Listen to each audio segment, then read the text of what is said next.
Gracias por escuchar los podcasts de Radio Nacional. Acceda a todos los programas en rtv.es/a la carta. Espacio en Blanco. En Radio Nacional de España, con Miguel Blanco. 3 y 6, 2 y 6 en las Islas Canarias. Regresamos. El mundo del misterio vuelve a las ondas de Radio Nacional. Los saludos a todos los que estáis conectados en Radio 1 y Radio 5, a todos los que nos descargáis en el podcast y a todos esos 100 y pico países donde nos escucháis desde fuera de nuestras fronteras. Saludos desde España. Un placer estar conectados. 900-137-137, nuestro teléfono por si queréis seguir haciendo alguna pregunta. Y recordaros, la próxima semana estamos en Albacete, programa especial desde el Palacio de Congreso y Exposiciones. A partir de las 10 de la noche estáis todos invitados a compartir con nosotros. Y seguimos con unos cuantos minutitos antes de que lleguen los payasos y los muñecos diabólicos que están por ahí jugando a la pelota en los baños, dicen, de Radio Nacional, con Marta García.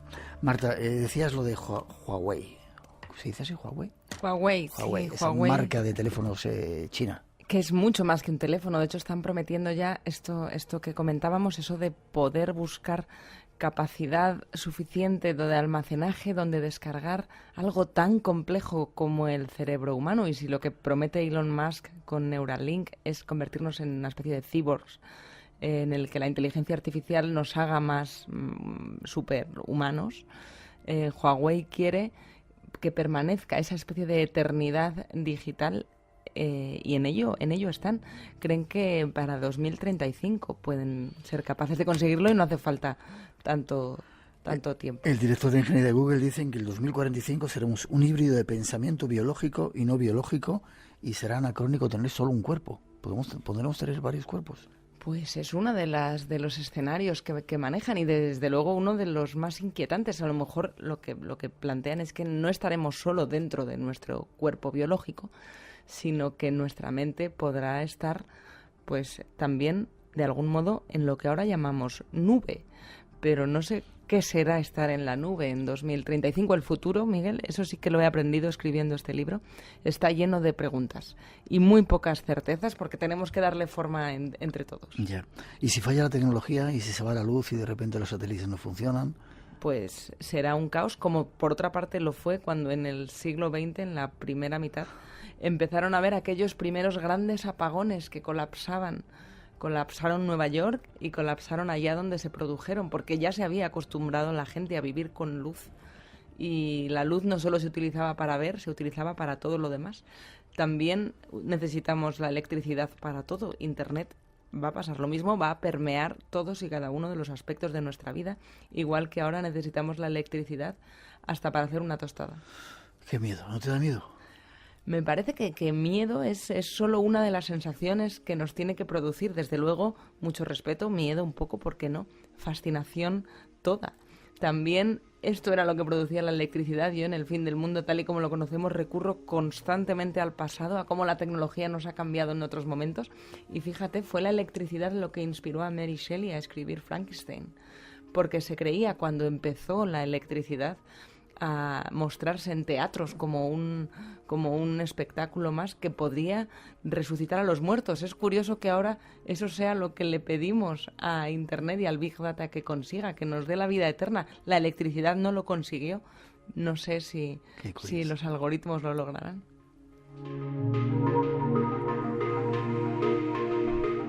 Marta García, y ha sido un placer que hayas estado con nosotros. El fin del mundo, tal y como lo conocemos, ese libro que has sacado, este trabajo que os recomiendo. Forma de contacto, veo que has estado con las redes sociales. Sí, porque me ha gustado ver el interés y todas las preguntas que ha generado este viaje al futuro y al pasado. De hecho, las preguntas, todas las que queráis, me las podéis hacer por las redes, en Twitter, en Instagram, en Facebook.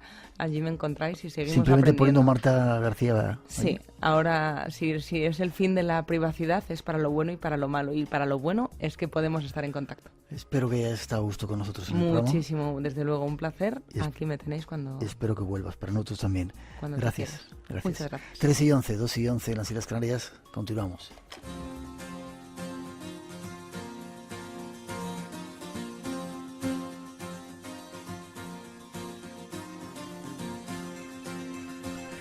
nos vamos con las nuevas citas de algunos miembros del equipo del Espacio en Blanco y sobre todo para daros información de las actividades que acerca del mundo del misterio se van dando en muchas partes de España. Hasta Euskadi nos vamos a hablar con nuestro siguiente invitado. Tomás Santiago, buenas noches, Tomás. Hola, buenas noches, Miguel. Un saludo a toda la audiencia. ¿Cómo estás? Bueno, pues aquí trabajando un poquito en ese congreso que bueno, del que hemos comentado algo, pero bueno, pues para dar información a los oyentes. Bien, que se entere todo el mundo. Déjame un poquito que te pregunte, el GRUE. Anda que no hace años yo que conozco el GRUE. Estuve allí en el País Vasco, no sé si fue en Bilbao o dónde fue. En Baracaldo. Con Michel Casas y con un montón de gente. Y alguno de vosotros que estaba ahí, lleváis años ya metido en esto, ¿no? Pues mira, el grupo se creó en el año 81, o sea, en el siglo pasado. Fuimos, a raíz de una afición común, que era la radioafición, las emisoras de radioaficionado. Sí. Pues nos conocimos, un grupito de gente, decidimos crear un grupo y así se llamó Grupo de Radioaficionados Ufológico de Euskadi. En aquella época de principio, pues al principio estuvimos haciendo bastantes cosas. Como bien has dicho, hicimos bastantes charlas, congresos, conferencias y demás. Pues yo estuve con vosotros en alguna de ellas, ¿sí? Sí, efectivamente, ya recuerdo perfectamente, sí, además que llenamos, se llenó el local, el teatro de Baracaldo.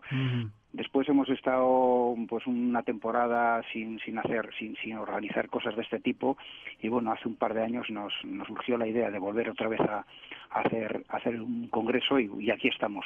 Hemos hecho programas de radio, sí que hemos hecho. En el 83 empezamos a hacer un programa de radio que se titula De la Tierra al Cosmos, que sigue todavía ahí en las ondas. Ahora estamos en una emisora local aquí en el País Vasco y bueno, pues es una forma de investigar, de pasárnoslo bien y de divulgar pues esos fenómenos que todos sabemos que están ahí pero que no se dan a conocer con la asiduidad que sería que se merecen. Efectivamente.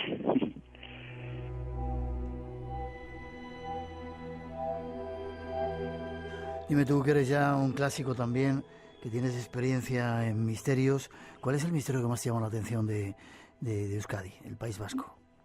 Bueno, pues la verdad es que el País Vasco tiene muchas cosas que investigar, desde ovnis hasta casos de temas de parapsicología y enigmas, o sea, hay de todo.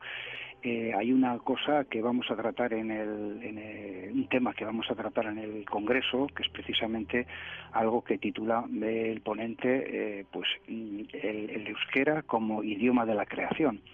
Es un tema que bueno, pues está ahí y bueno, pues se está investigando. Es que nunca acabas de investigar en estos campos, la verdad. El misterioso, te iba a decir, el misterioso origen también del pueblo vasco, ¿verdad? Sí, efectivamente. El idioma y lo eso que... es. Perdona. La sangre y esas cosas que decían que tenían diferentes. Efectivamente, sí, eso es, el RH, el factor RH en la sangre. Vale. Hay también un tema que a mí me llama la atención, que es la influencia de los templarios en toda esta zona, que está poco estudiado y estoy con ello precisamente haciendo un trabajo y a ver si sale a la luz. Estamos trabajando en ello.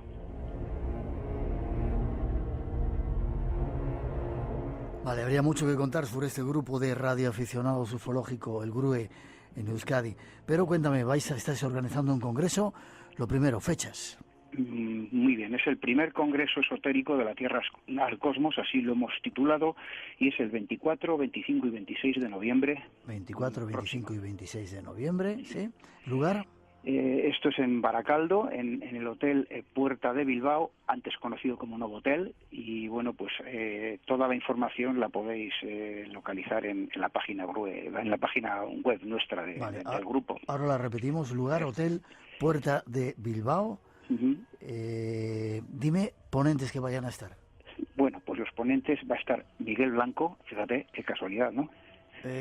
Sí, voy a estar.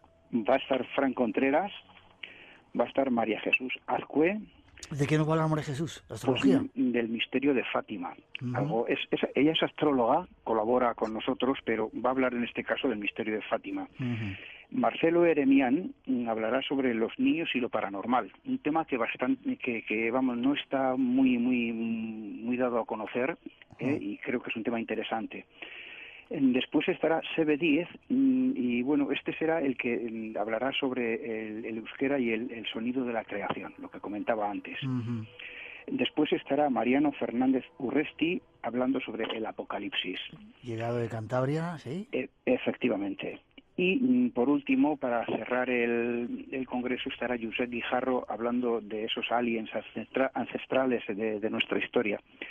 Tenemos una pendiente, la confirmación de otro ponente, pero no queremos adelantar porque preferimos que sea una sorpresa de última hora. Bien. Si nos lo confirma, pues bueno, ya lo daremos a conocer.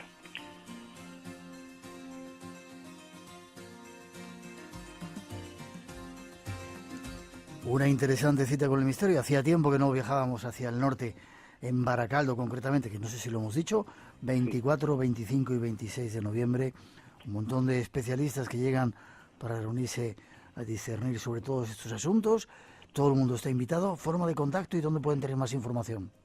Pues vamos a ver, toda la información está en la página web www.grue.es. Ahí hay un apartado que dice información del Congreso, reserva de entradas, etcétera, etcétera. Está todo el programa y todo. O sea, Perfecto. repito, grue.es. También podemos facilitar un teléfono por si quieren ponerse en contacto directamente conmigo. Si quieres. Es el 626 ¿Sí? 48 ¿Sí? 94 ¿Sí? 25. Vale, 626 48 94 25 y más información en esa página grue.es. Tomás, te veo prontito, gracias, adelante. A volver a resurgir el misterio. Efectivamente, y esperamos que este sea el primero de muchos que vengan después. Amén, así sea, y que estemos por ahí para verlo. Fuerte abrazo, te veo prontito. Muchas gracias, un abrazo, hasta luego. Pronto. Hola, mi nombre es Guillermo Guerrero, estamos en la isla de Mezcaltitán. Un saludo a todos los oyentes de Espacio en Blanco y los invitamos a que visiten la Riviera Nayarit, que será un placer tenerlos y recibirlos por estos lados. Casas encantadas, encuentros en otros mundos, enigmas de la historia. Elige tú el misterio. Vuelve a reencontrarte con lo desconocido, cuando, dónde y como tú quieras. En rtv.es a la carta, los podcasts de Espacio en Blanco te esperan. Espacio en Blanco, con Miguel Blanco, en Radio Nacional.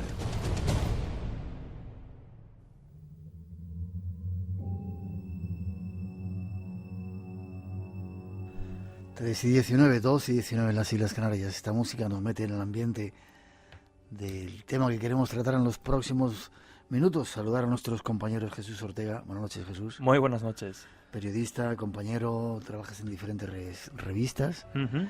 David Cuevas, buenas noches. Hola, Miguel, buenas noches. Periodista, escritor, investigador también los dos. Y hoy queréis hablarnos de esto que quiero poner esa introducción para que lo tengáis un poco, nuestros oyentes sepan de qué va.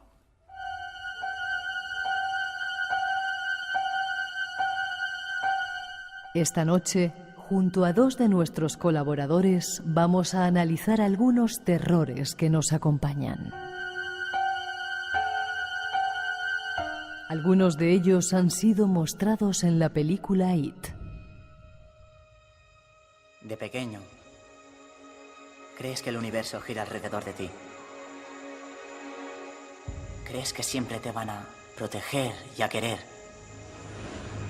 Pero un día te das cuenta de que no es verdad.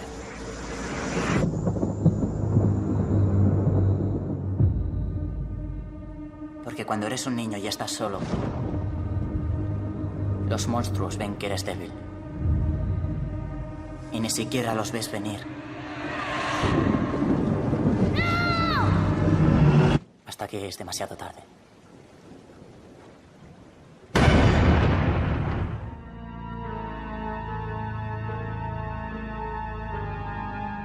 Payasos, muñecos malditos, terrores que forman parte de nuestra vida y que permanecen ocultos en nuestro inconsciente.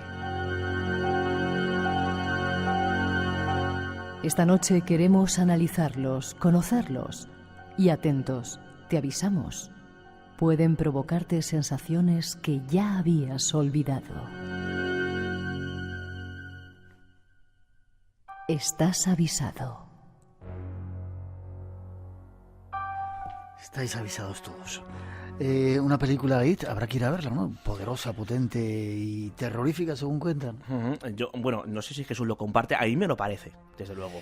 Sí, desde luego, hombre, no es una película de terror al uso, desde luego, pero sí que juega muy bien con esos miedos, sobre todo infantiles, que es lo que vamos a abordar ahora. Y bueno, los datos, desde luego, que ha recabado en taquilla son espectaculares. Me parece que, bueno, ya superan los entre 500 y 600 millones de recaudación. Es la película de terror más taquillera de la historia, al menos en Estados Unidos. Ya ha superado no solamente al Exorcista, sino al Sexto Sentido, que estaba muy arriba. Y desde luego es una película que yo particularmente recomiendo porque es bastante fiel a la novela original de Stephen King, de la que luego hablaremos. ¿Y va sobre payasos o...?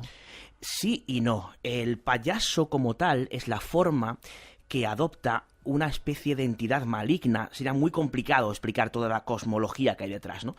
Al menos, yo creo que todos los que hayan leído la novela It de Stephen King, desde luego, y los que no lo hayan hecho yo, se lo recomiendo. Es muy interesante ver cómo eso sea lo que sea, eso, It, que tiene esa forma, digamos que arquetípica de payaso, porque es quizá la forma más inocente de presentarse a unos niños, lo que realmente hace es coger, digamos, los miedos interiores de cada uno de ellos y representarse ante esos niños de la forma que ellos más temen, ¿no? Digamos que eso sería una especie de resumen muy rápido de lo que vendría a ser este It que aparecen ante esos inocentes niños, ¿no?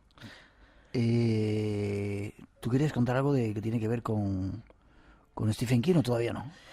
Antes de eso, sería interesante comentar el hecho de que numerosas asociaciones de payasos, es una actividad profesional como otra cualquiera, han puesto el grito en el cielo a raíz de lo que ha provocado la película, o lo que puede llegar a provocar, porque incluso algunas se hicieron eco antes de que se estrenase la misma, ¿no? Estados Unidos, en Rusia, asociaciones de payasos que decían y reiteraban que esa película tenía incluso que estar prohibida porque se estaba jugando con su actividad profesional, metiendo miedo a los niños con el tema de los payasos a raíz de la historia de It. Nosotros quisimos preguntarle a alguien. Él es Antonio Álvarez, presidente del Club de Payasos Españoles y Artistas de Circo, sobre este tema. Bueno, se ha preguntado a asociaciones de Estados Unidos, de Rusia, de otros países, qué opinan en este caso los payasos profesionales españoles, y si te parece, Miguel, vamos a escuchar lo que nos decía Antonio al respecto.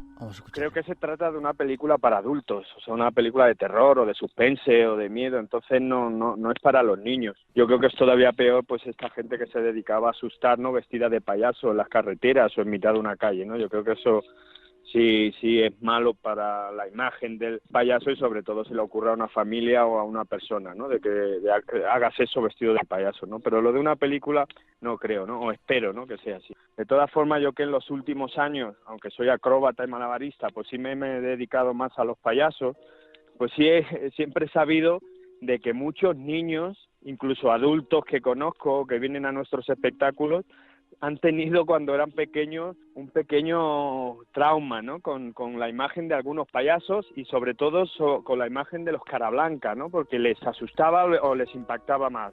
Jesús, ¿cómo se llama la fobia a los payasos o el miedo a los payasos? ¿Tiene un nombre? La fobia concreta a los payasos sería la clourofobia. Clourofobia, que como bien dice, payasos o incluso mimos. Hay algunos psicólogos, y ahora hablaremos más detenidamente de ello, que hablan precisamente de este miedo irracional muy potente, porque una fobia es algo superior a un miedo, y sería, como digo, la clourofobia o fobia a los payasos. Y qué curioso que tengamos ese miedo ancestral ahí metido, ¿verdad?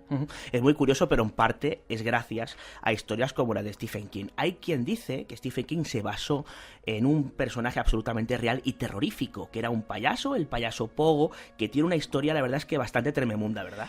Pues sí, este payaso, o esta persona disfrazada de payaso, era John Wayne Gacy. Nació el 17 de marzo de 1942, y de primeras, pues bien podía interpretarse como una persona amable, una persona extrovertida, pero sí que es cierto que fue condenado en los primeros años, precisamente detenido y condenado a 10 años de cárcel por intentar violar a un hombre. De hecho, su primer matrimonio no duró mucho por este tipo de causas. Se vuelve a casar en 1972 Y este John Wayne Gacy, conocido como Pogo el payaso, pues tenía la costumbre de amenizar las barbacoas de su barrio con sus vecinos disfrazado de un payaso que desde luego ya de entrada no era muy simpático. Que lo busquen los oyentes, Pogo, lo pueden poner en Google y vais a ver la cara, desde luego, de pocos amigos que tiene este a priori inocente payaso, ¿no? Efectivamente, porque lo de inocente desde luego vamos a ver que no es así. Su sótano, el sótano de John Wayne Gacy, estaba repleto de cadáveres. De hecho, como digo, fijaos, su segunda esposa en 1972 ya pide el divorcio por violentos arranques de ira y, bueno, por una escasa actividad sexual. Es cuando empieza a ser investigado en el año 1978, concretamente el 11 de diciembre, cuando desaparece Robert Pries, un chico de 15 años, y él empieza en las empresas de la construcción, y lo que hace es, bueno, pues a los jóvenes que intenta contratar en esa empresa los llevaba a casa, los sodomizaba, los ataba, y a los que ponían, digamos, un poco de reticencia a esta pues actividad, desde luego, bastante terrible, los estrangulaba. Es de casualidad cuando llegan a su casa los policías y se encuentran con que comienza una investigación, como decía, por la desaparición de Robert Pries, y se encuentran con que hay un olor bastante extraño. Cuando abren este sótano de los horrores del que hablábamos, se encuentran unos 15 cuerpos y restos de otras víctimas. Bueno, la investigación va más, consiguen los permisos necesarios y finalmente, como digo, se localizan en este sótano de este amigable, entre comillas, payaso, 28 cuerpos, y John Wayne Gacy confesó haber haber arrojado 5 cuerpos más al río Des Plaines. Finalmente es ejecutado en 1994 con la inyección letal y la prensa, pues lógicamente lo bautizó como el payaso asesino.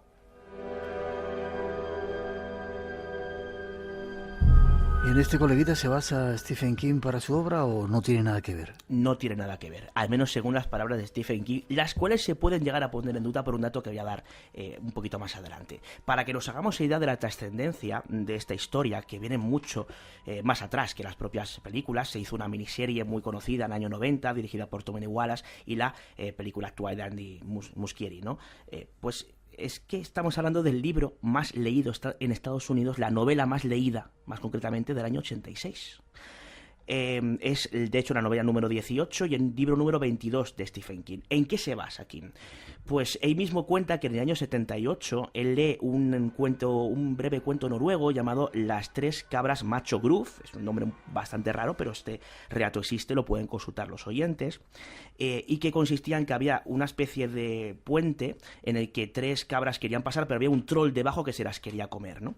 El caso es que Bangor, que el lugar donde residía Stephen King, tiene, digamos, bastantes paralelismos con Derry, que es el pueblo que aparece reflejado tanto en la novela como en las diversas adaptaciones, ¿no? El caso es que hay un canal que divide como tal el pueblo, y esto le inspiró en lo que sería la formación de Derry. No solamente eso, sino el hecho de este monstruo en las profundidades que podría asemejarse a ese troll que se quiere comer a las cabritas, y el hecho de que en la biblioteca de Bangor hubiera un pasillo que dividiera, digamos, que los libros infantiles y los libros adultos, ya fue, digamos, que uno de los pistoletazos definitivos para que Stephen King realizara o dividiera esa novela entre la historia de los niños, que es lo que aparece reflejado en la película que se acaba de estrenar, y la historia de los adultos, que aparecerá una segunda parte y que aparece todo aglutinado en esa novela de Stephen King, ¿no? Te doy algunos datos más, Miguel. En el año 81 Stephen King recibe 3 millones de dólares por los adelanto, digamos, de lo que va a escribir, de este libro, que tarda 4 años en hacer.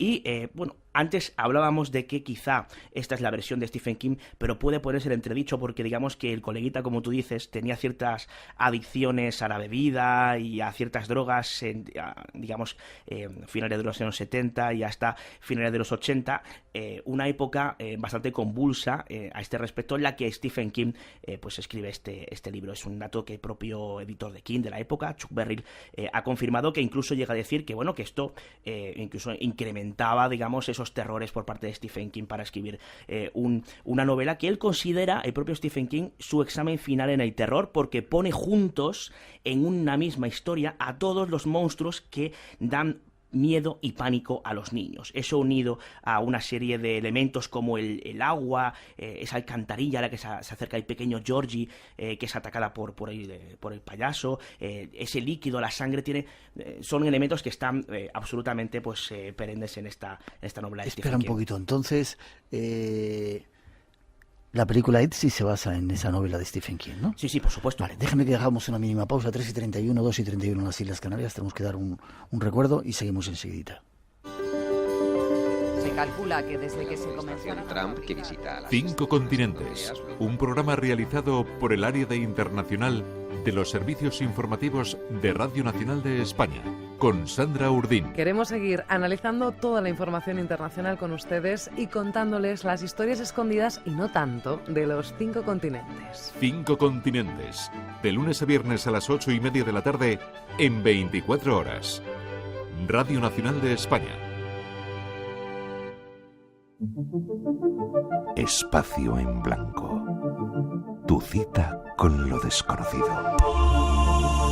En Radio Nacional. Con Miguel Blanco. El misterio continúa. Y esta noche, acompañado de nuestros 2 compañeros, valga la redundancia, David Cuevas y Jesús. Jesús, ¿querías contarme algo de...? Sí, al hilo de lo que estaba Ortega comentando David, precisamente de la inspiración o de las posibles inspiraciones de Stephen King para crear su novela It. Ahora mencionaremos la reciente fiebre de los payasos asesinos, pero precisamente en el año 1981, en Boston, ya hubo una fiebre de este tipo. Se conoció como la fiebre de Phantom Clown Scare, de los payasos fantasmas, algo así lo podríamos traducir, y se hablaba de varios incidentes en los que personas disfrazadas de payasos bastante tenebrosos, todo hay que decirlo, perseguían a niños con la intención de hacerles daño, pues en una furgoneta bastante desvencijada y bastante terrorífica. Pudo quizá también ser inspiración para Stephen King. Estamos hablando de esto porque la semana que viene ocurrió el año pasado, cuando llega esa fecha que aquí, llaman Halloween, en la noche de Todos los Santos o de los Difuntos, apareció esa figura del payaso de nuevo en varias localidades de Estados Unidos y varios lugares del mundo, incluso en España, como un fenómeno que se ha contagiado, que no nos gustaría que se repitiera, ¿no? Como rememorando esos miedos ancestrales que tenemos a través de la figura de los payasos. Habéis consultado psicólogos, creo, ¿no? Psicólogas, en este caso. Sí, efectivamente. Hemos hablado con María José Aceves, psicóloga y neuropsicóloga de la Clínica López Ibor. Además, como dato anecdótico, la Clínica López Ibor, esto le va a gustar a los oyentes, la clínica en la que empezó a trabajar nuestro añorado y querido Fernando Jiménez del Oso antes de independizarse. Pues María José Aceves, hemos querido preguntarle precisamente por la clourofobia, que ya mencionábamos, esta fobia a los payasos o incluso mimos, dicen algunos expertos, y hemos querido preguntarle por estos miedos infantiles, por estas fobias.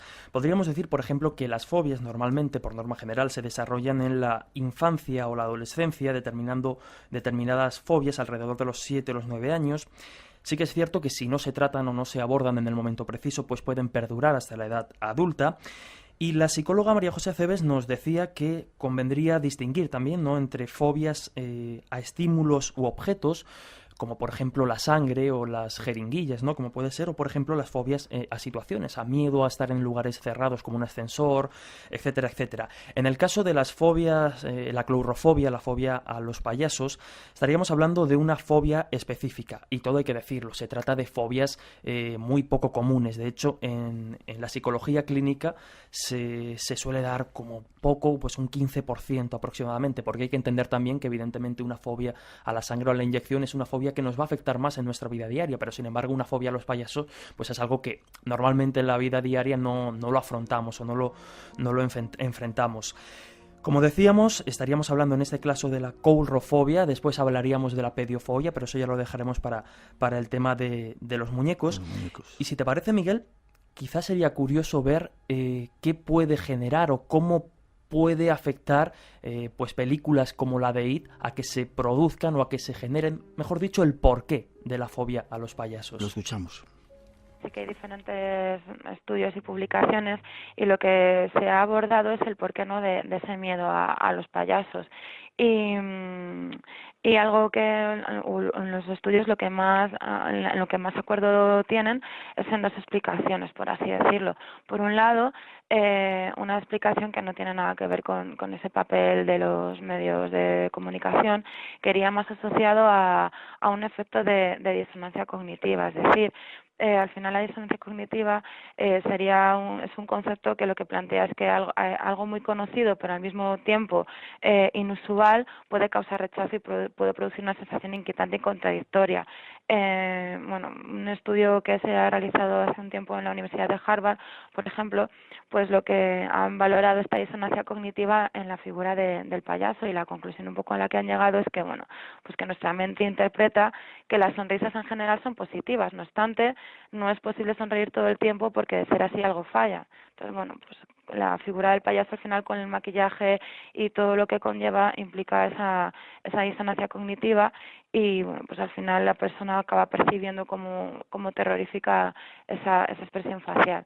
Además de que hay otros estudios también que dicen que para un niño no hay mucha coherencia en ver a una persona con una imagen tan grotesca, con los ojos tan maquillados, con esa nariz y esa boca tan grande, y pues eso al final genera un malestar que incluso también le puede pasar al adulto, ya que es una imagen relativamente incomprensible. Esa es la opinión de la psicóloga, de la psicología. Nos dicen de nuestros compañeros que hay mucha gente llamando y diciendo que tiene miedo a los payasos.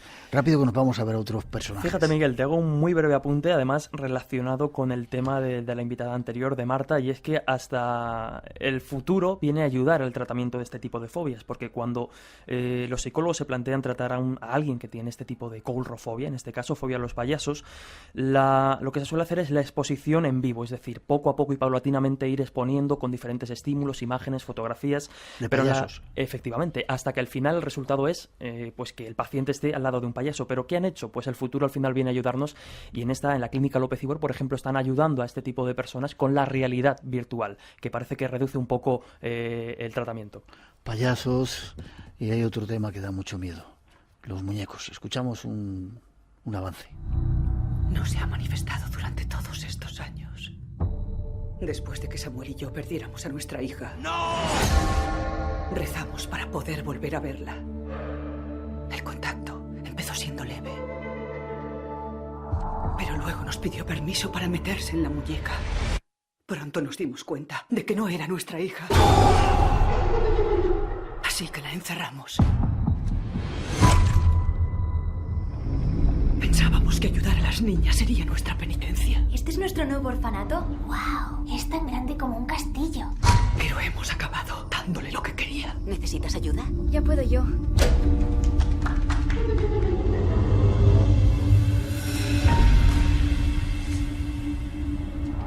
Hermana, siempre dice que aunque no veamos a Dios, podemos sentir su presencia. En esta casa siento una presencia diferente. Una diabólica. Era un fragmento de la película Annabelle, que tiene que ver con muñecos o muñecas extrañas, ¿verdad? Uh-huh. Efectivamente, Annabelle Creation, que es una película que se estrenaba hace muy poquitos días, es la secuela de otra película también dedicada a la muñeca Annabelle que se estrenaba en el año 2014, y que todo esto viene a raíz, es lo que se llama películas spin-off, que son películas sacadas, digamos, de algo concreto o de un detalle específico de otra película, de la famosa The Conjuring, de Expediente Warren, que habría precisamente hablando de esa muñeca Annabelle, que por cierto poco tiene que ver con la muñeca original. El caso es que nosotros hemos recogido casos realmente fascinantes, alguno de ellos vivido en primera persona. Que no son películas, que son casos reales vividos por oyentes, por personas, ¿verdad? Que como cualquiera de nosotros, de los que nos estén escuchando ahora mismo. Efectivamente, cuando hablamos de muñecos malditos, pues siempre nos viene a la cabeza Annabelle, Chucky, el muñeco diabólico, pero lo interesante, ¿no?, es ver cómo casos cercanos, oyentes, como decías, personas en primera persona, valga la redundancia extraña, nos cuentan este tipo de historias. Una de ellas es Carolina Fraile. Ella nos hablaba de que, colaborando con la iglesia en fechas navideñas, de esto hará hace unos 10 años aproximadamente, porque Carolina tenía en torno a los 15, 16 años, ahora ya es mayor, ha terminado la carrera. Y como digo, en una campaña de recogida de juguetes para obras de caridad en Navidad, pues comienzan a preguntar a vecinos, amigos, que cualquier juguete que tengan que pueda servir y que pueda ayudar, en este caso a los más desfavorecidos, porque por favor que se lo den. Y curiosamente, una de sus vecinas, la vecina de arriba, decide bajarle un muñeco que ya de primeras les llamó mucho la atención, porque el muñeco estaba en perfectas condiciones, era un muñeco nuevo que además se cotizaba bastante alto en esas fechas, y claro, les llamó mucho la atención. Lo que la vecina en este caso le dice o argumenta a la hora de darle el muñeco es bastante sorprendente, porque le dice que a su hijo le da mucho miedo por lo que vamos a escuchar en el audio. Tenemos ahí un testimonio. De un muñeco nuevo con su mandito y con sus tarjetitas para los cuentos. Claro, alucinamos y le preguntamos obviamente a la vecina por qué nos bajaba este muñeco, por qué no bajas este muñeco tan nuevo para esto. Y mi vecina pues nos comentó que es que a su hijo le daba miedo, a su hijo pequeño, porque decía que se movía solo. A todo esto pues recuerdo que nos dejó el muñeco, mi hermana y yo nos sentamos a ver la televisión, colocamos el muñeco encima de la mesita, típica mesita de salón, mesita de té, y mi madre se fue a hacer un recado. Y mientras estábamos viendo la televisión, pues bueno, este muñeco de repente movió la cabeza sola. Y claro, este muñeco a la hora de moverse, pues hacía un sonidito en plan, ¿no? Pues típico sonido mecánico, y giró la cabeza entera estando encima de la mesita de té. Claro, mi hermana y yo nos miramos sobresaltadas, mi hermana mucho más que yo, mi hermana empezó a gritar y yo pues bueno, intenté mantener un poco la calma porque era la hermana mayor, no había nadie más en casa y decidí levantarme, coger el muñeco, pues cogí el muñeco, le di la vuelta, le dije a mi hermana, tranquilízate, abrí la tapita de las pilas y la sorpresa fue que no tenía pilas. ¿Te imaginas? Prefiero no no imaginar. se mueva solo y no tenga pilas. Yo he recogido algún caso de presunto poltergeist con episodios parecidos, de muñecos que empezaban además el típico muñeco del mono con los platillos, de coger el muñeco a las 3 de la mañana, empezar a sonar, coger la persona que lo tenía y decir, o lo paro o los vecinos me matan, coger el muñeco, ir a quitarle las pilas y el muñeco no tenía pilas. Os imagináis dónde acabó el muñeco, ¿no? Volando por la ventana. Hay más todavía con este caso, ¿verdad? La historia de Carolina efectivamente no queda ahí. Al día siguiente ella acude al instituto a reunirse con sus amigos y bueno, pues sus amigos y compañeros más íntimos les cuenta la historia entre incrédula y aterrada. Y una de sus compañeras, pues lógicamente, ¿no? Pues casi que se burla. Hombre, ¿cómo se va a mover el muñeco solo? ¿Cómo se va a mover el muñeco solo? Bueno, pues Carolina le dice, vale, pues si a ti no te da miedo, lo que hago es que te dejo el muñeco a ti, te lo llevas a tu casa y como digo, la historia no queda ahí porque el muñeco siguió dando que hablar. Escuchamos. Pues al día siguiente fui al instituto, como cualquier día, y pues típica anécdota que cuentas a tus compañeros de clase. Entre ellos, pues yo se lo comenté a mi amiga Laura, una amiga que, bueno, que lo que yo tenía mucha confianza y además también estaba conmigo en la parroquia haciendo pues estas labores de recogida de juguetes y se lo comenté. Le dije, mira Laura, lo que me ha pasado, le conté la historia, le conté lo que había pasado y mi amiga pues obviamente no me creyó. Y pues le dije, bueno, pues si no me crees, si quieres el muñeco te lo traigo esta tarde y te lo quedas tú por la noche. Y mi amiga accedió, obviamente para reírse de mí, y la dejé el muñeco por la noche, tranquilamente. Y de repente aparece una chica de 15 años que va al instituto, va a tu clase de instituto con una bolsa del Corte Inglés, con el muñeco, ya no cuenta cuentos interactivo, y su mandito con sus tarjetas diciéndome, toma Carol, yo no quiero este muñeco que esta noche se ha movido solo. Ella pues había dejado el muñeco en su escritorio, en la habitación, y bueno, pues por la noche dice que estaba en la cama o que se iba a dormir o estaba leyendo, ahora mismo no recuerdo exactamente qué, pero que estaba en su habitación y que el muñeco pues igual, giró la cabeza y se movió solo. ¿Un defecto de fábrica? Es posible, pero desde luego un muñeco sin pilas, más tarde, y lo veremos, ella intentó buscar una explicación y al final es en lo que hay que pensar, pero que este muñeco que le dan le diera miedo al niño, a su vecino en este caso, que se lo tomen a broma, el muñeco mueva la cabeza solo, que no lo vean solo Carolina y su hermana, sino también esta compañera de clase, desde luego, pues es inquietante como menos, ¿no? La historia no queda ahí, llega el momento en el que deben llevar todo lo recogido a la parroquia para envolver los regalos y entregárselo a los niños pues con menos recursos en este caso. Y claro, cuando llevan el muñeco, en este caso al párroco, al cura que se había encargado de organizar toda aquella historia, Carolina le pone en contexto, porque el cura también se quedó muy sorprendido, insisto, llama la atención desde el principio que el muñeco, en este tipo de campañas, pues se suelen dar juguetes pues que ya más o menos están un poco usados usados, otro efectivamente. tiempo, Entonces, un muñeco nuevo que está en el mercado, que costaba bastante dinero, pues el cura desde luego se sorprende y dice, qué curioso, ¿no? Que nos traigan un muñeco de estas características. Carolina le cuenta la historia, en este caso el párroco, pues con la media sonrisilla, ¿no?, de inquietud, no acaba de creérselo mucho y le dice que no, que lo que le está contando, que bueno, que eso es una fantasía. Entonces ella dice que no es la única que lo ha visto, sino que también esa compañera de clase lo ha visto. Y bueno, dejan el muñeco allí para envolver, para dejarlo listo y para entregarlo a otros niños, pero claro, lo curioso y quizá lo inquietante, más inquietante si cabe, que el hecho de que el muñeco moviera la cabeza sin pilas, es lo que pasa a continuación, porque ese muñeco, vamos a adelantarlo de esta manera, desaparece misteriosamente. Vamos a escucharlo. Y yo fui y le dije, mira Javier, te traigo este muñeco y es para esto, para lo de la campaña. Claro, el sacerdote pues también alucinó un poco diciendo, cómo mola este muñeco, qué moderno es, quién te lo ha dado. Y yo le dije, bueno Javier, pero yo te cuento la historia de este muñeco. Claro, imagínate el sacerdote, jajaja, estás tonta, fraile, porque a mí me llamaba fraile. Fraile, estás tonta, ¿qué dices? Quedó la cosa ahí y el muñeco se quedó en la mesa del despacho de este sacerdote. Pasaron unos días, una semana, y me llaman para que fuera a envolver los regalos y bueno, ya terminar la campaña de recogida de juguetes. Entre todos los muñecos, pues bueno, había montones de cosas y envolvemos regalos y encontramos el mandito del muñeco, el mandito con sus tarjetas, pero no encontramos el muñeco por ninguna parte. Y venga a buscar el muñeco, ¿dónde está el muñeco? Vamos al despacho de Javier, ¿dónde está el muñeco? Me cruzo con Javier, ¿dónde está el muñeco? ¿Qué muñeco?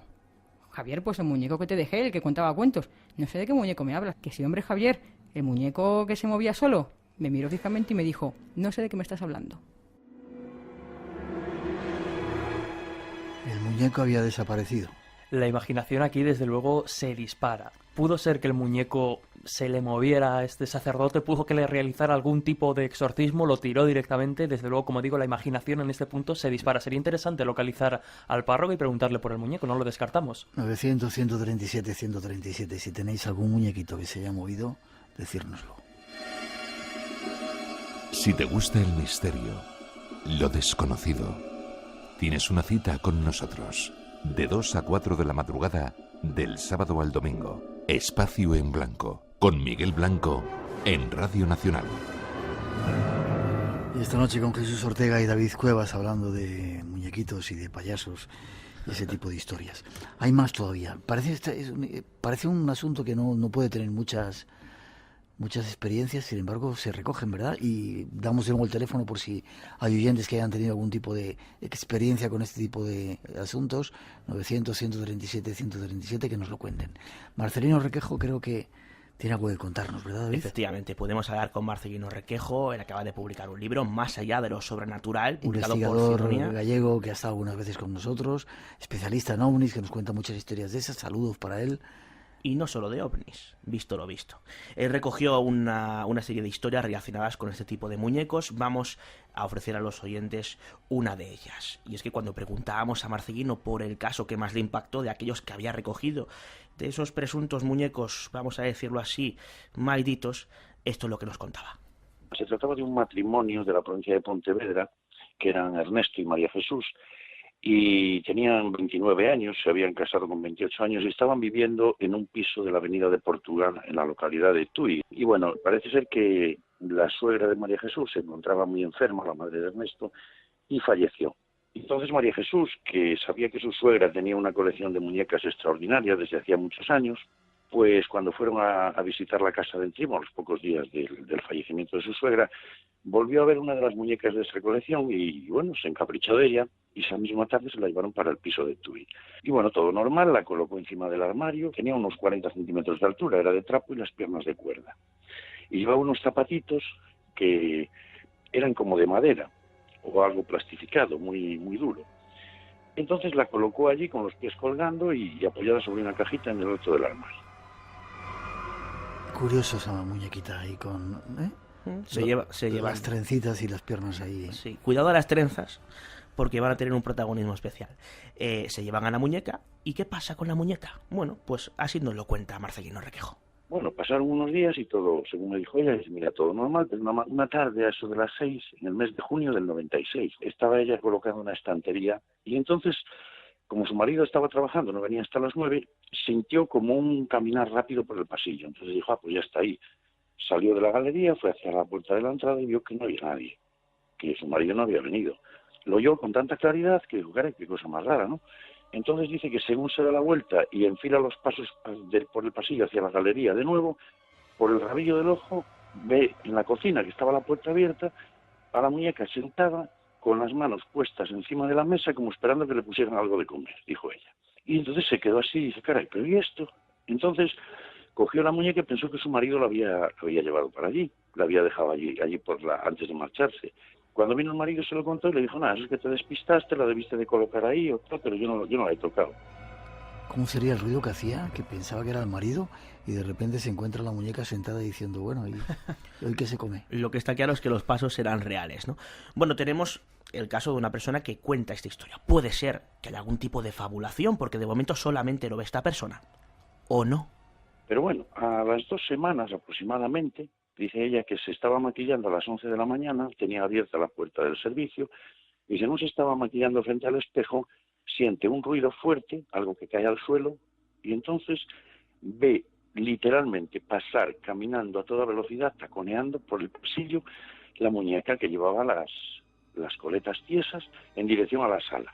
Entonces ella sale detrás y cuando entra a la sala se la encuentra sentada con los brazos cruzados y las coletas completamente tiesas. Cuando eran unas coletas de trapo, de pelo oscuro, que llevaba, pues, lógicamente a cada lado, pero caídas sobre los hombros. Bueno, pues lo curioso es que el marido de María Jesús, Ernesto, le dijo, mira, lo mejor es que vayas a tener un amigo psicólogo en el Povisa de Vigo. Dijo, mira, vete a hablar con fulanito y, bueno, que le cuentas lo que te está pasando y tal. Y existe un expediente, un informe de ese psicólogo que atendió a María Jesús, ¿no? Lo que cuenta Marcelino no es locura o gente que pueda estar fantaseando, sino testimonios que él recoge. Además sabemos cómo investiga, de qué manera tan exhaustiva, que es, ¿verdad? Lo interesante es que, como decíamos, no solamente esta persona, sino que ya hay un psicólogo al que le cuenta la historia y hace un informe de la misma. Falta el marido. ¿Qué pasa con el marido? Lo más extraño es que pasados unos días era Ernesto que estaba en casa y entonces siente un ruido a eso de las 11 de la mañana, su mujer no estaba y un taconeo tremendo por el pasillo, sale, mira hacia la sala, mira hacia la entrada, no hay nadie, va hacia la cocina y se encuentra la muñeca igual que la vio María Jesús.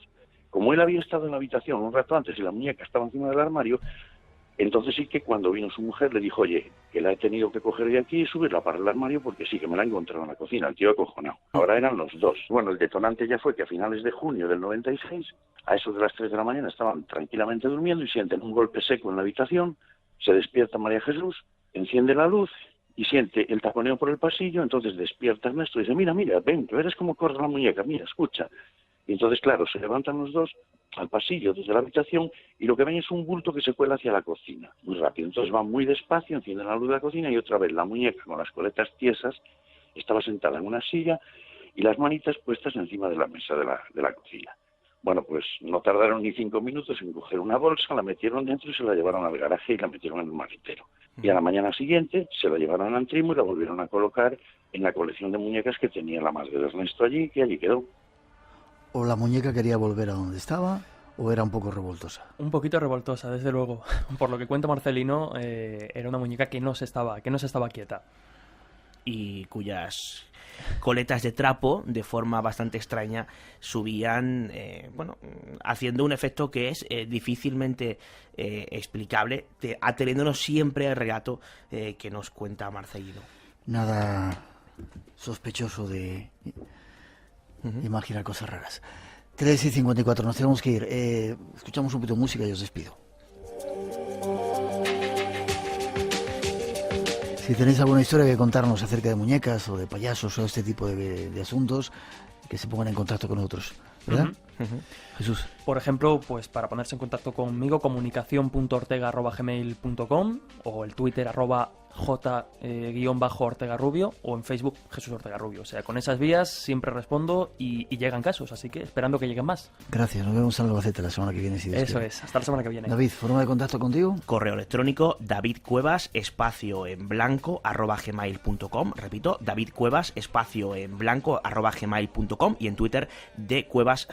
Si tenéis algún caso de los que hemos comentado, especialmente, sería interesante, algún caso de muñeca extraña, os ponéis en contacto con nosotros, nos lo contáis e incluso si tenéis la muñeca nos la pasáis, porque tanto Miguel Blanco como Rosa Rodríguez se presentan voluntarias para llevársela a su casa y comprobar si pasa algo extraño para luego contarlo. Así haremos. Gracias, David. Te veo prontito. Hasta la próxima. Gracias.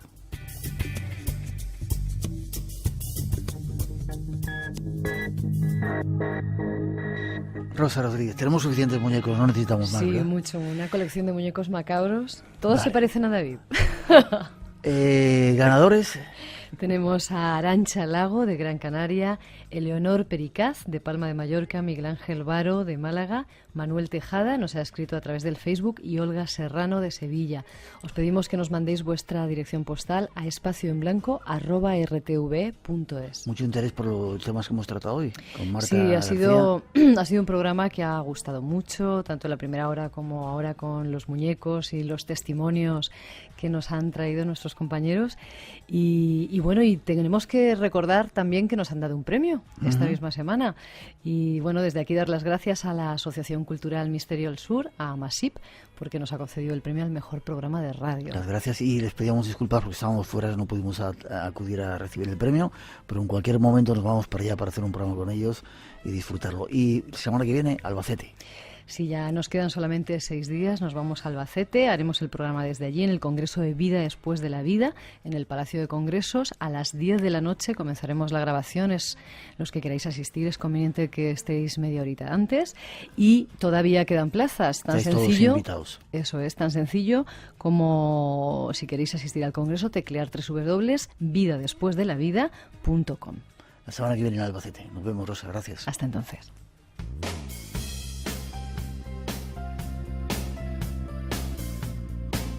Entrada gratuita para ver el programa si queréis, hasta completar aforo, pero hay casi 1000 plazas, o sea que os esperamos a todos.